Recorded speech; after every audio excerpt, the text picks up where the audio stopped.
अस्सलाम वालेकुम। तो शुरू करते हैं आज अपना दूसरा लेक्चर। बिस्मिल्लाहिर्रहमानिर्रहीम। ठीक है। तो ये मैंने नीचे प्रेजेंटेशन के नीचे जो सा है ब्लॉग का एड्रेस भी डाल दिया, ताकि आप लोगों को कोई भी अपडेट्स ढूंढनी हो तो you can just go on to the blog और आपको इन्फॉर्मेशन मिल जाएगी वहाँ से। ठीक है। तो मैं कोशिश कर रहा हूँ कि उसके साथ साथ फॉरम भी ऐड कर दूँ। अगर किसी को कोई भी क्वेश्चन है तो वीडियो के नीचे डाल दें। तो मैं एक्चुअली कोशिश करता हूँ कि दिन में एक या दो दफ़ा ब्लॉग को विज़िट कर लूँ। तो अगर आपके कोई भी कंसर्न्स हैं तो मैं कोशिश करूँगा कि आंसर कर लूँ उन्हें। तो स्टार्ट करते हैं। Characteristics of the network. पहले हमने पढ़ लिया कि नेटवर्किंग क्या है, लैन क्या है, वैन क्या है, टोपोलॉजी है। और उसके बाद फिर हम लोगों ने एक केबलिंग को भी थोड़ा सा टच किया। इथरनेट केबल हमने पढ़ी। इथरनेट केबल के अंदर मेनली ट्विस्टेड पेयर केबल को टच किया, cross over, straight through and roll over cable. अगर आपको याद नहीं है तो दोबारा पढ़ लो लेक्चर, कोई मसला नहीं है।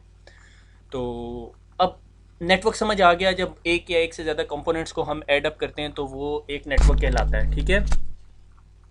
तो इसके अंदर अब आ गया है नेटवर्क की करेक्टरिस्टिक्स, नेटवर्क की खासियतें।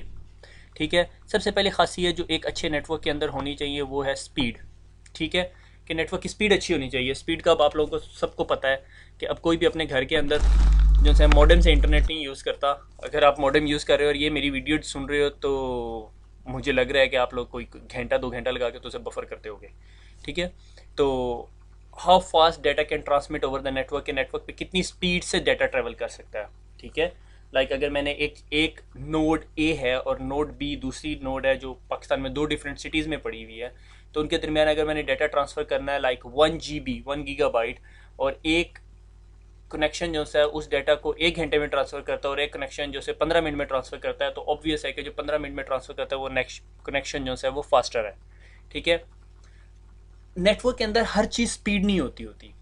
उसके अलावा बहुत सारे कंपोनेंट होते हैं जो अब हम डिस्कस करने लगे हैं। स्पीड के बाद जो दूसरा कंपोनेंट आता है वो कॉस्ट है। ठीक है। अब नेटवर्क की कॉस्ट क्या होती है? नेटवर्क को इंस्टॉल करना, उसको मेंटेन करना, और उसके बाद उसके अंदर कोई अपग्रेडेशन करना कितना आसान और सारा कुछ। मसलन मैं एक चाइना से राउटर लेकर आता हूँ या चाइना से एक स्विच लेकर आता हूँ, वो उठा के लगा देता हूँ नेटवर्क में, बहुत सस्ता हो गया। ठीक है। मुझे शायद वो 500 रुपये में मिल जाए। उसको चलाएगा कौन? उसको पाकिस्तान से कोई इंजीनियर नहीं मिलेगा, फिर आपको चाइना से ही कोई चीना उठा के लेकर आना पड़ेगा जो उसकी स्पेसिफिकेशंस या उसके मैनुअल्स पढ़ सके, अगर वो चीज़ ही चाइनीज़ में है। तो आपने कोई ऐसी प्रोडक्ट नहीं लगानी। मैं ये नहीं कह रहा कि चाइनीज़ चीज़ ना बाय करें।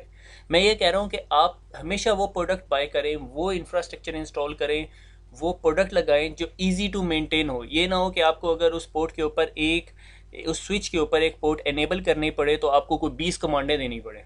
ठीक है। Easy to maintain. ठीक है। इस चीज़ के लिए एक टर्म यूज़ होती है TCO, total cost of ownership. के नेटवर्क की टोटल कॉस्ट ऑफ ऑनरशिप कितनी होगी? अगर आपने कोई एक ऐसी टेक्नोलॉजी लगा दी अपने नेटवर्क में जिससे आपका नेटवर्क तो बहुत फास्टर हो गया, मगर उस टेक्नोलॉजी को चलाने के लिए आपको कोई 10 बंदे रखने पड़ रहे हैं तो बहुत मुश्किल है आपके लिए, तो कॉस्ट बढ़ जाएगी। तो कॉस्ट की बहुत सारे फैक्टर्स होते हैं जिस पे जो एवेल्यूएट होते हैं। ठीक है। कि अगर आपने एक नेटवर्क लगाया, आपने देखना है यार इस नेटवर्क में 500 हज़ार रुपये और लगा के मैं इसको ऐसा ना बना दूँ कि अगर फ्यूचर में मुझे 100 यूज़र और ऐड करने पड़े तो मैं कर लूँ। ठीक है। तो ये सारे फैक्टर जो से हैं वो कॉस्ट में इंक्लूड हो जाते हैं। हम ज़्यादा डिस्कस नहीं करते इस चीज़ को, सिस्को से बहुत कम क्वेश्चन भी आएंगे। सिक्योरिटी, नेटवर्क कितना सिक्योर है? ठीक है। सिक्योरिटी इस टाइम दुनिया के अंदर जो है ना सबसे बड़ा इशू बना हुआ है। ठीक है। लोगों को पता भी नहीं होता और वो सिक्योरिटी को वाइड भी कर रहे होते हैं, मिस यूज़ हो रही होती है सिक्योरिटी। उसके अंदर बहुत सारी रीज़न हो सकती हैं। आपके अपने एम्प्लॉय भी हो सकता है जो आपके बॉस से राज़ी ना हो, वो जाके आपका डाटा ही उड़ा दे सारे का सारा। ठीक है। ये भी सिक्योरिटी के अंदर आता है। फिजिकल सिक्योरिटी, जहाँ हम सिक्योरिटी गार्ड रखते हैं, वो भी आता है। बल्कि मज़े की बात है, पिछले दिनों मैं ख़बरनामा सुन रहा था तो उसमें बता रहा था वो कराची के अंदर कोई डकैती शिकैती हुई है बैंक के अंदर, उन्होंने सिक्योरिटी गार्ड रखा हुआ था। उसे कहा भाई तूने बंदूक क्यों नहीं चलाई? कहता मैंने तो आज तक बंदूक ही नहीं चलाई। तो सिक्योरिटी आ गई। अगर उसने चलाई होती तो शायद ना होती डकैती। तो नेटवर्क के अंदर भी फिजिकल सिक्योरिटी होती है, आगे जाके हम लोग डिस्कस करेंगे। उसके बाद आ जाता है अवेलेबिलिटी। अवेलेबिलिटी भी एक इम्पॉर्टेंट फैक्टर है कि जब आपको उस चीज़ को यूज़ करना है तो आपको अवेलेबल हो। लाइक आपके एटीएम मशीन, आपको रात को 10 या 12 बजे हॉस्पिटल जाना पड़ गया, आपके पास पैसे नहीं है, आप एटीएम मशीन पे गए, उसमें कार्ड डाला और आपको पैसे मिल गए, ये अवेलेबिलिटी है।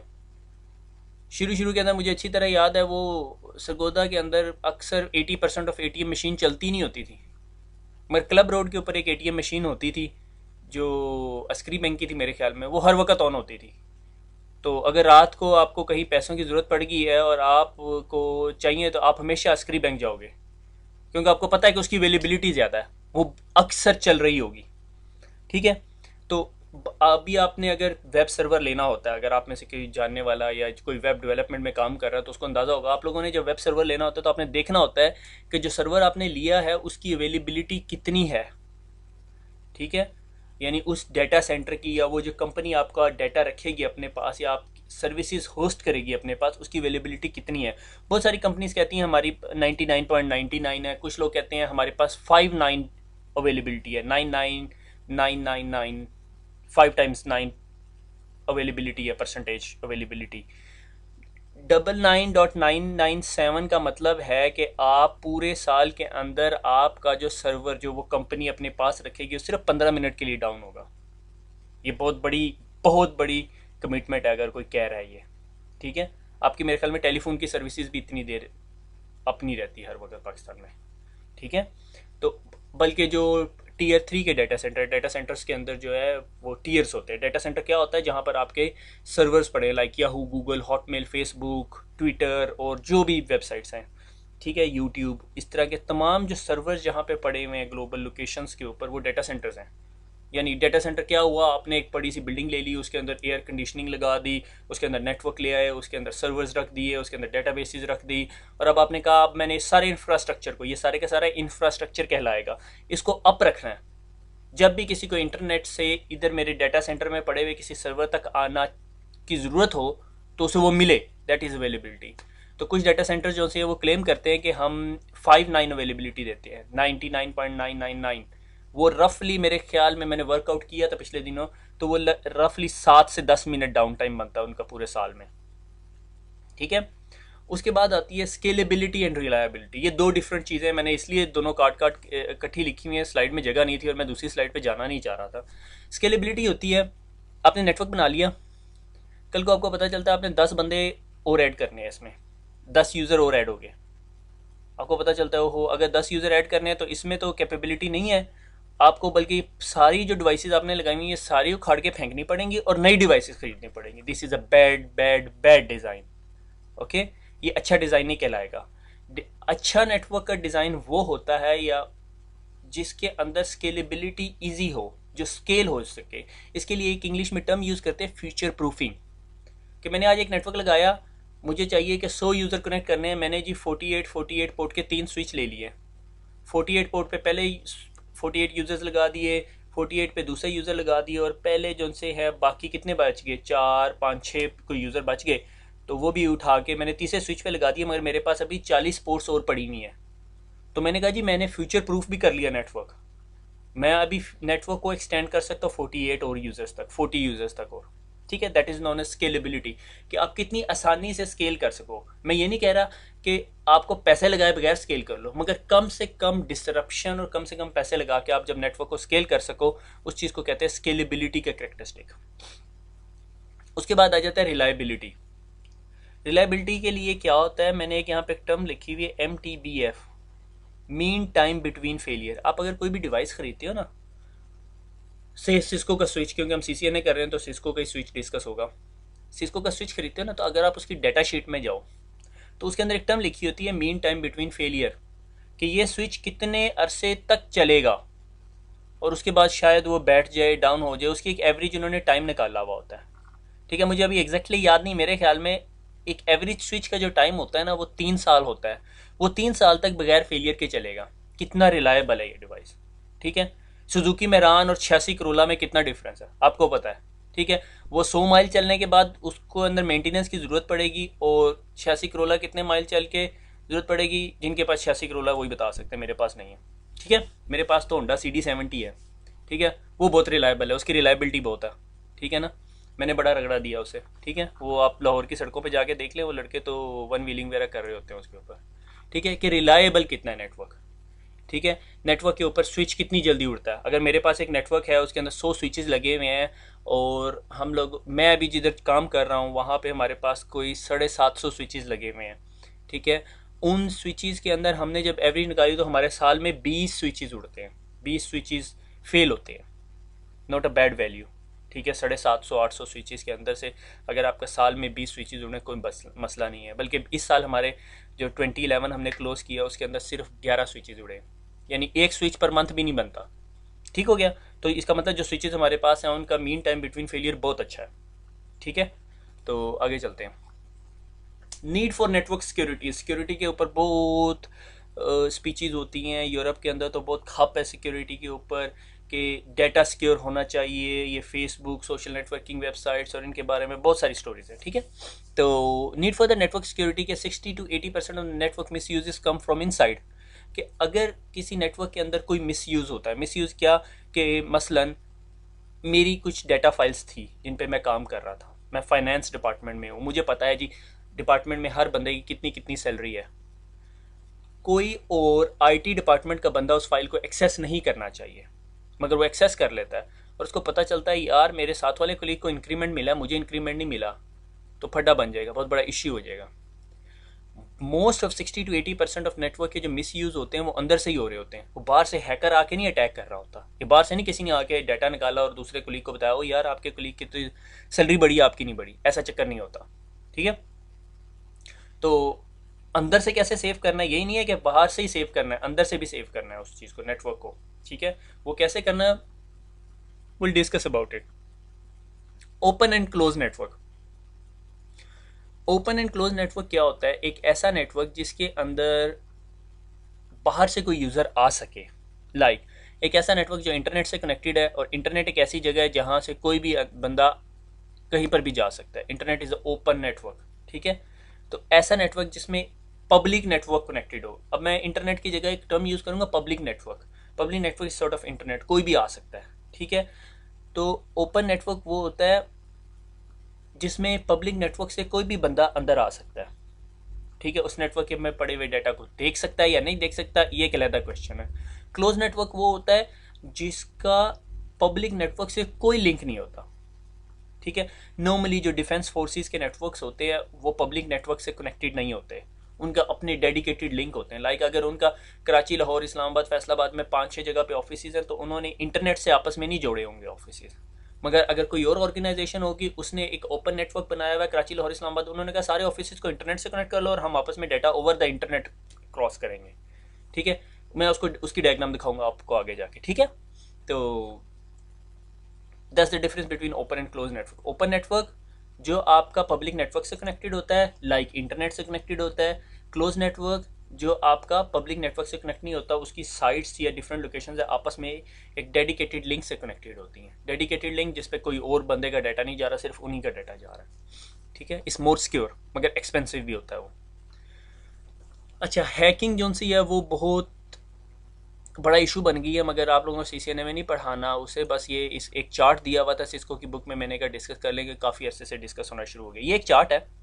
ठीक है, 1980s, 90s और 2000, ये एक जो एक्स एक्सिस से, फॉर एग्जांपल एक्स एक्सिस के थ्रू ईयर्स चल रहे हैं और वाई एक्सिस के थ्रू क्या चल रहे हैं, कितनी हाई लेवल पे मैट्रिक्स जा रहा है फॉर द हैकिंग। ठीक है, पहले क्या होता था, पहले जब 1980s की ज़माना था तो उस वक्त क्या होता था कि सिर्फ पासवर्ड ही आपके डाटा को सिक्योर करता था, लोग पासवर्ड को गेस करते होते थे। हम आगे पढ़ेंगे कि पासवर्ड क्या है और कैसे गेस होता है। ठीक है, फिर हो गया, उसके बाद आगे चलते गए लोगों ने और मज़ीद सिक्योरिटी की और हैकर्स ने मज़ीद एडवांसमेंट की। उन्होंने सेल्फ रेप्लिकेशन कोड बना दिए कि डाटा जाता था, निम्दा वायरस और उस तरह की सारी स्टोरियाँ। फिर लोगों ने पासवर्ड क्रैकिंग शुरू कर दी, डिसेबिलिटी और disabling the audits, hijacking second, sniffer, scanner, तो सारा कुछ।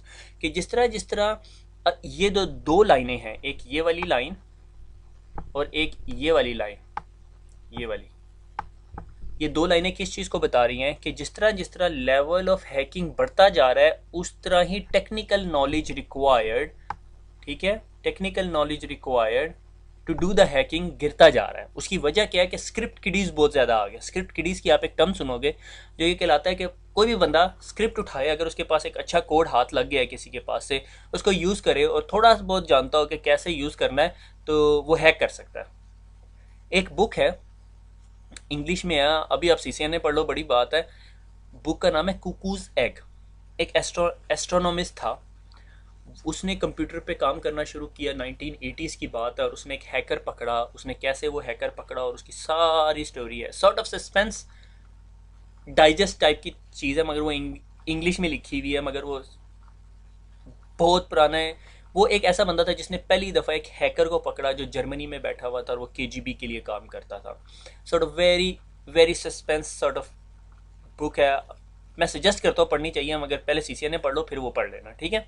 कुकूज एग उसका नाम है, ठीक है। उसने कैसे ट्रेस किया उसको हैकर को, और वो किस तरह टाइम लगा के बैठा रहा। उस बंदे की एक बात है, क्या नाम है उसका, क्लिफ नाम था उसका, मुझे फर्स्ट नेम नहीं उसका याद आ रहा, ठीक है। उस बंदे ने कहा कि जब आप पहली दफ़ा कोई काम करते हो तो वो साइंस होती है, दूसरी दफ़ा जब आप काम करते हो तो वो इंजीनियरिंग होती है, तीसरी दफ़ा जब आप काम करते हो तो टेक्निकल सपोर्ट होती है। तो हैकिंग सॉर्ट ऑफ उस लेवल पे पहुंच गई है कि अब जो सा है ना वो साइंस नहीं रही, ठीक है ना।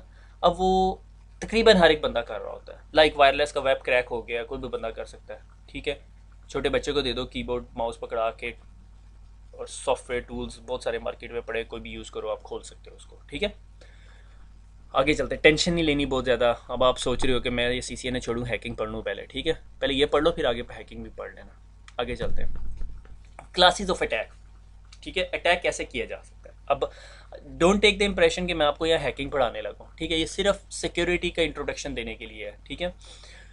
अटैक के बहुत सारे टाइप्स होते हैं। एक अटैक का टाइप कहलाता है पैसिव, ठीक है। पैसिव अटैक क्या है कि आप साइड पे खड़े हुए हो और ट्रैफिक को एनालिसिस कर रहे हो, मॉनिटरिंग द कम्युनिकेशन। लाइक किसी बंदे ने जब चोरी करनी होती है किसी के घर में, तो उसको उसके सारे टाइमों का पता होता है, कितने बजे ये जाता है, कितने बजे इसके बीवी बच्चे स्कूल जाते हैं, और फिर ये कितने बजे वापस आते हैं, उसे एग्जैक्ट टाइमिंग पता होता है कितने बजे घर खाली होता है। इसी तरह नेटवर्क के अंदर जब किसी ने पैसिव अटैक करना होता है तो वो देखते हैं, अच्छा जी नेटवर्क के अंदर सर्वर्स कहाँ पे पड़े हैं, सर्वर्स के नाम क्या क्या हैं, उनके आईपी एड्रेसेस क्या क्या हैं, ठीक है।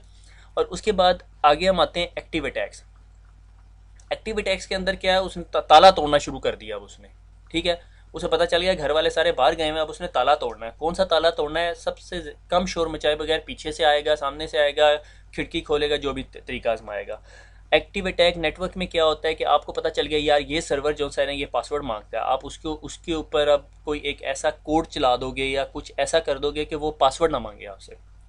Close in attack, close in attack attempts to go closer to the physical proximity to the network system और फैसिलिटीज। क्लोज इन अटैक क्या है, जब आप बहुत करीब जाके कुछ चेक करना चाह रहे हो, ठीक है। लाइक खिड़की में से झांक रहे हो, ठीक है, घर की के भाई अंदर क्या हो रहा है, ठीक है। Insider, insider class of attack क्या होती है कि आपका घर के अंदर का ही बंदा मिला हुआ होता है। लाइक आपके घर के अंदर काम करने वाली माई आती है, आपने अक्सर देखा होगा कि वो घर में स्टोरियाँ बता रही होती है, जी वो फलां अलमारी के अंदर या फलां पतीले के अंदर जी सोना पड़ा हुआ, ठीक है, ये जो भी चीज़ें पड़ी हुई हैं, ठीक है। Distributed malicious modification hardware software during the distribution with backdoor installed, कि आपको किसी ने कहा, ये तो बहुत कॉमन टाइप की चीज़ है, कि आपको किसी ने कहा कि ये सॉफ्टवेयर ले लो, ये बहुत अच्छा है, या गेम्स है या जो भी, ठीक है। और आपने वो गेम इंस्टॉल कर ली और आपको ये नहीं पता कि उसके अंदर किसी ने कोई ऐसी चीज़ डाली हुई थी जो पैकेट स्निफर या की लॉगर्स है। की लॉगर क्या चीज़ होती है, आपने अपने कीबोर्ड से जो कुछ भी टाइप किया तो उसने लॉक कर लिया। ये बहुत कॉमन टूल है, मिल जाता है आपको आराम से। बल्कि आपको अगर मैं आपको बता भी दूँ आपके सिस्टम पे पड़ा हुआ है तो आपको पता भी ना चले कि आपके सिस्टम पे पड़ा हुआ है। वो ऐड एंड रिमूव कंपोनेंट से रिमूव नहीं होता, ठीक है। तो आगे चलते हैं। अब मुझे ये कमेंट ना करना कि आपको वो टूल का नाम बता दो, खुद ढूंढ लो,